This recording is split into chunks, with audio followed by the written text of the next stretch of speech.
Hello everybody. Welcome to Dreamland Fairy Tales audiobooks. The story we are about to read is about the story of the Wonderful Wizard of Oz by L. Frank Baum. L. Frank Baum's famous children's novel The Wonderful Wizard of Oz was first published on May 17, 1900. Today it is more commonly known under the shortened title, The Wizard of Oz. The musical premiered in New York City on January 21, 1903. Let us begin the story. Chapter 9.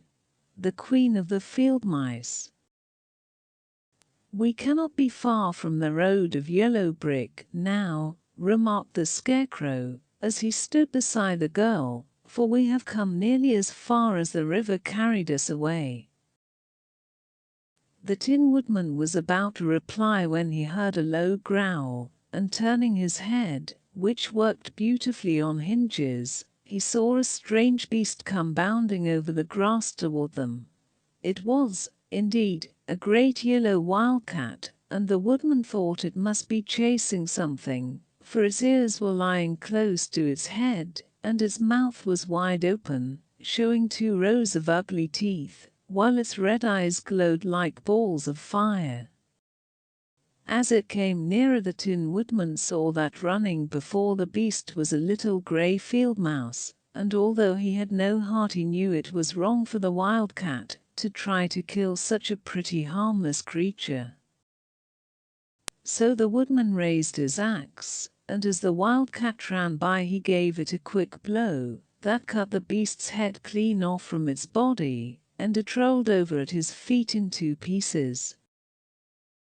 The field mouse, now that it was freed from its enemy, stopped short, and coming slowly up to the woodman it said, in a squeaky little voice, "Oh, thank you ever so much for saving my life." "Don't speak of it, I beg of you," replied the woodman. "I have no heart, you know, so I am careful to help all those who may need a friend, even if it happens to be only a mouse." "Only a mouse?" cried the little animal, indignantly. "Why, I am a queen, the queen of all the field mice." "Oh, indeed," said the woodman, making a bow.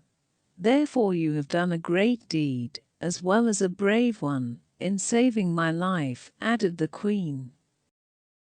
At that moment several mice were seen running up as fast as their little legs could carry them, and when they saw their queen they exclaimed, "Oh, your Majesty, we thought you would be killed.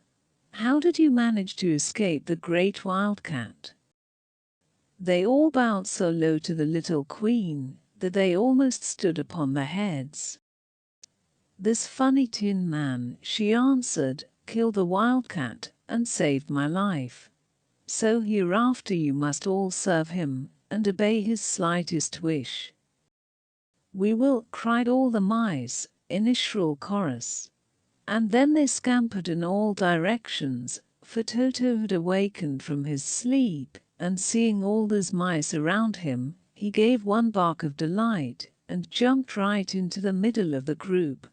Toto had always loved to chase mice when he lived in Kansas, and he saw no harm in it. But the Tin Woodman caught the dog in his arms and held him tight, while he called to the mice, "Come back, come back. Toto shall not hurt you." At this the queen of the mice stuck her head out from underneath a clump of grass and asked, in a timid voice, "Are you sure he will not bite us?" "I will not let him," said the woodman, "so do not be afraid."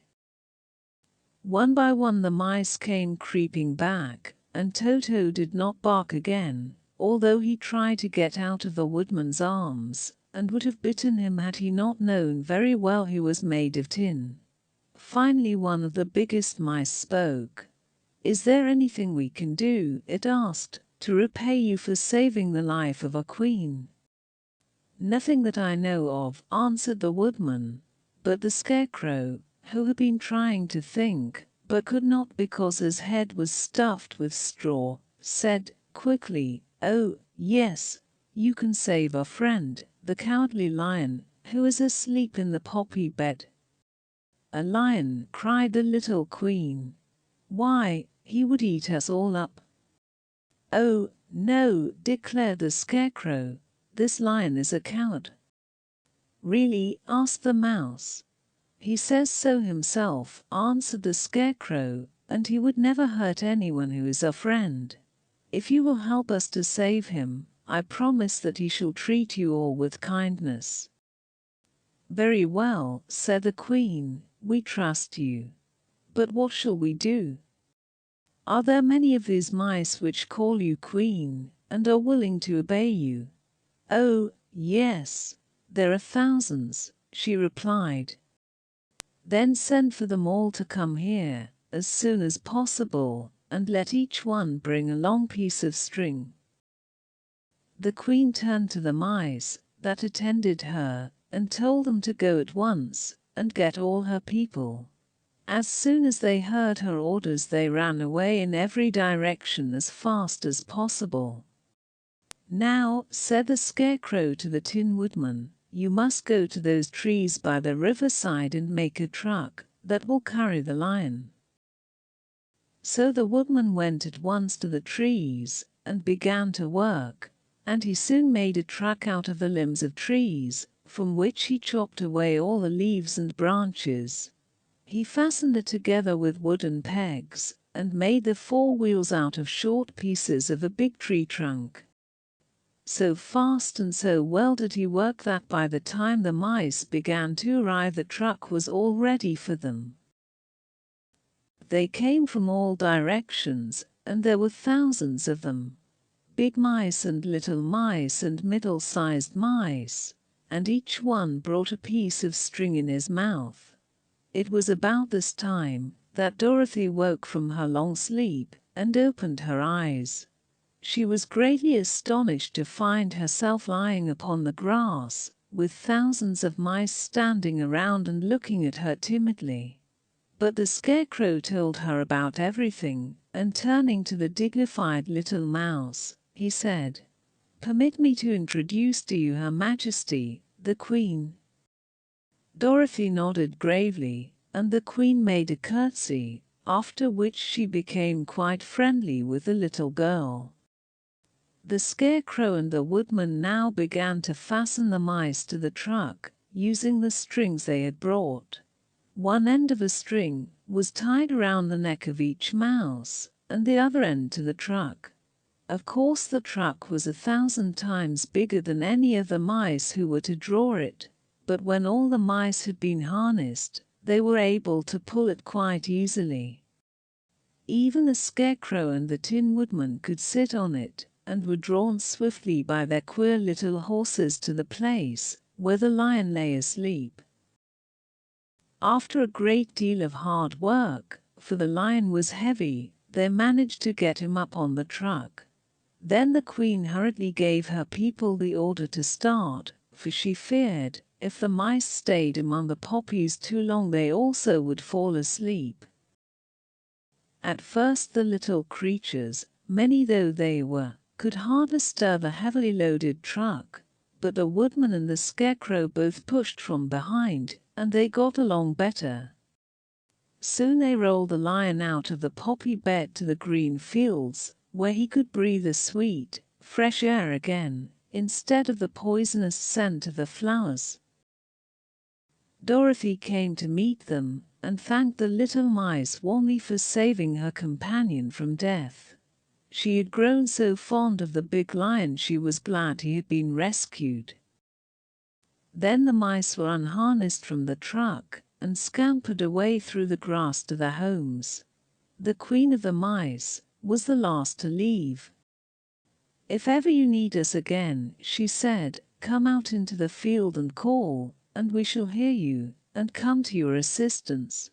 Goodbye." "Goodbye," they all answered, and away the Queen ran, while Dorothy held Toto tightly lest he should run after her and frighten her. After this they sat down beside the lion until he should awaken, and the scarecrow brought Dorothy some fruit from a tree nearby, which she ate for her dinner. And that is the end of Chapter 9. The Queen of the Field Mice, in the tale The Wonderful Wizard of Oz, by L. Frank Baum. Check the link in the description to read the following chapters of the book. Folklore, legends, myths, and fairy tales have followed childhood through the ages, for every healthy youngster has a wholesome and instinctive love for stories fantastic, marvelous and manifestly unreal. The winged fairies of Grimm and Andersen have brought more happiness to childish hearts than all other human creations.